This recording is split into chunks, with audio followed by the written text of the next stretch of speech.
So our criminal justice system isn't as smart as it should be. It's not keeping us as safe as it should be.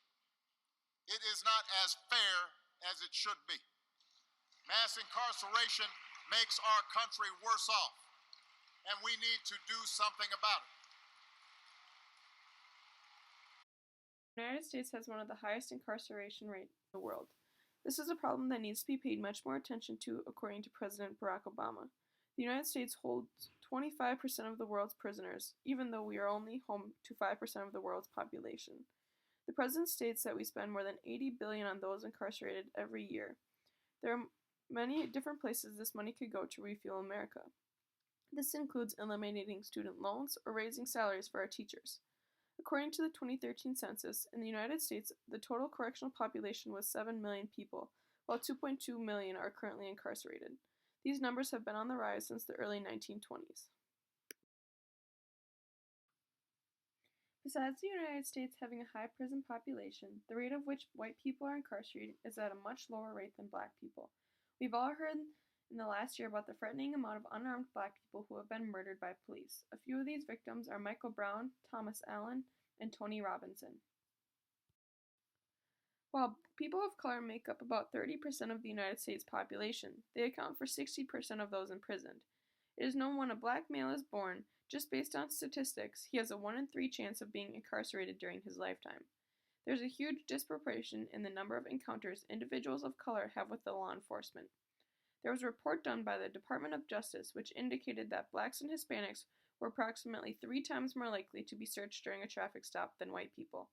And while being stopped, African Americans are twice as likely to be arrested and close to 4 times as likely to experience the use of force during this encounter with the police. Along with the United States having a high African American population in prison, the U.S. also incarcerates more people for drug offenses than any other country. Approximately 1/4 of those people held in U.S. prisons or jails have been convicted of a drug offense. With the estimated 6.8 million Americans struggling with drug abuse or dependence, the growth of prison population continues to be driven largely by incarceration for drug offenses. The national average of incarcerating an inmate is $31,307 per year. By eliminating the nonviolent drug inmates in the United States could save $17,218,850,000 a year. An additional problem to our criminal justice system is the use of privately owned prisons. It's the state's responsibility to take care of their prisoners, and when they are in these prisons, it is now out of the state's control. The government pays rent for each offender and its staff services to these prisons. Knowing this, privately owned prisons lobby for harsher crimes so they make more money from the state government. These prisons are not as well regulated, and some have been found to underfeed its prisoners. When speaking with expert witness Emily Lefholz, who is a committee administrator, Judiciary Committee of the Minnesota Senate, she provided helpful information regarding why our prisons are so out of sorts compared to the rest of the world. She states that we imprison far too many people, claiming one of the biggest reasons for this is that in America, we imprison people who we are mad at, not people we are scared of. She also believes that politics is one of the reasons we have a high prison population. Politicians will campaign on this idea of safety.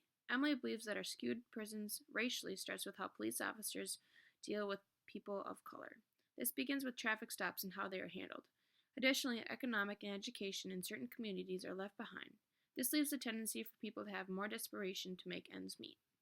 Emily was very informative on how many of our people are in prison for drug offenses, and stated that this issue is being brought up more and more often. The Minnesota Sentencing Committee recently made a change in how they sentence drug offenders. This should change how some people sentencing that are already in prison now. Federally, this is being changed too. The sentencing is based on a grid. This has impacted thousands. According to Emily, the drug/treatment rehab in prison depends on the state or federal system. In Minnesota, it depends on the prison. Some counties have more resources than others. An example of the problem is if a person is only in jail for 3 months, they don't get the rest of their treatment before being released. Or if a prisoner is moved throughout their sentence, treatment might not be consistent at the new facility. She claims that we need more programs to help people when they first get out of jail, and we also need more programs with mental health. This is an interrelated problem. An idea to lower the amount of people serving time for DWIs is to strengthen the ignition interlock program. These are car breathalyzers that make repeated DWI offenders blow into the breathalyzer before starting the car. Currently, these devices are extremely expensive and hard for people to afford. Making these more accessible could reduce the number of DWI offenders in jail. A few ways Emily believes that could lower prison costs would be to increase treatment in prisons and provide more reentry programs for drug addiction and mental health. In addition, change the way we sentence people directly. We can do this by sentencing a drug addict to a prison with good treatment centers or halfway houses where they can receive the help that they need. The diversion program provides help for a person before being sentenced. If the diversion program goes well, the sentence does not always go on record. Finally, going to a drug court or specialty court and certain judges for mental health or drug addiction help offenders get into a program that will benefit them in the long run. Some ways prisoners are getting help with not returning back to prison is with the pre-prison drug courts and halfway houses. RS Eden and 180 Degrees are programs that help people with resources to get back into society. Lots of organizations go into jails and prisons prior to release that help provide resources to offenders to get back into society. Jenna Evans and Adult Teen Challenge are post-release programs that help immensely with prisoners here in Minnesota.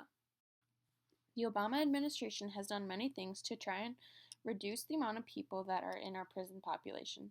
A few of these things include signing the Fair Sentencing Act, the Justice Department's Smart on Crime initiative, and commuting the sentences of dozens of people.